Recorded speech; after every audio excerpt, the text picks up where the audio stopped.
Idaho has some of the best whitewater rafting anywhere in the country. Some trips actually take days to complete. But recently, some groups floating parts of the Salmon River got to the end of their trip to find they had no way to get home.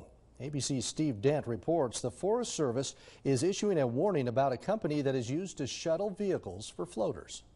Rafting trips can be a magical experience, and Idaho features some of the best multi-day expeditions in the country with wilderness runs like Hell's Canyon of the Snake, the Selway, the Main Salmon, and the Middle Fork, which Vivian Chan rode by herself for the first time with an experienced group. It's considered like the holy grail of Idaho whitewater, and people come from all over the world to experience the Middle Fork section of the Salmon River. Most private rafters pay a shuttle company to drive their cars from the put-in to the takeout. But when Vivian's group got off the river after 6 days, Wild River Shuttles didn't have any of their 3 vehicles at the takeout. After about 5 or 6 hours, the ramp was empty, and we were still sitting there with no vehicles.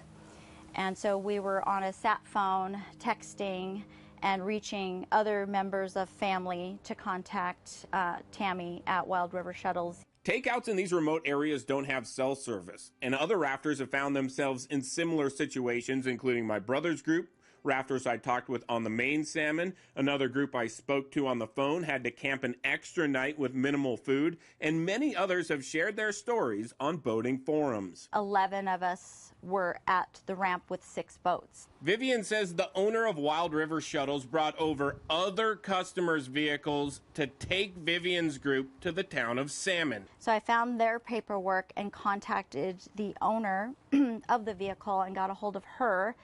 Her and her husband were stranded at Cash Bar in Riggins, and another person, Dave Young from Rubicon Outfitters, rescued them, brought his truck and trailer, hauled them out of Cash Bar, and gave them a place to stay in Riggins, so they were just waiting in Riggins for their vehicle. In the meantime, Vivian's group tried to work with Wild River Shuttles, but that didn't go well, and they were still 3.5 hours from their cars at the put-in, so they called the police. Things kind of got heated a little bit. There was a lot of confusion, a lot of, having difference of opinions and wanting to do things a different way. So they decided to call the police, and when she heard somebody say police, she took off. We reached out to the company but couldn't get a hold of them. Their voicemail was full. The Forest Service has sent out emails warning upcoming floaters not to use Wild River Shuttles, and law enforcement took over the task of trying to get rafters their vehicles. But there were other problems. Cars had extra mileage on them, some more than 1,000 miles. Other rigs were damaged, and Vivian's group basically had to run their own shuttle before they could drive home to Boise. Our situation turned out better than some. Everybody has kind of, like you said, a laid-back attitude, and we try to think on the positive. People really came together in the boating community and those smaller rural towns. The locals are there to help, so that's really the silver lining to all of it.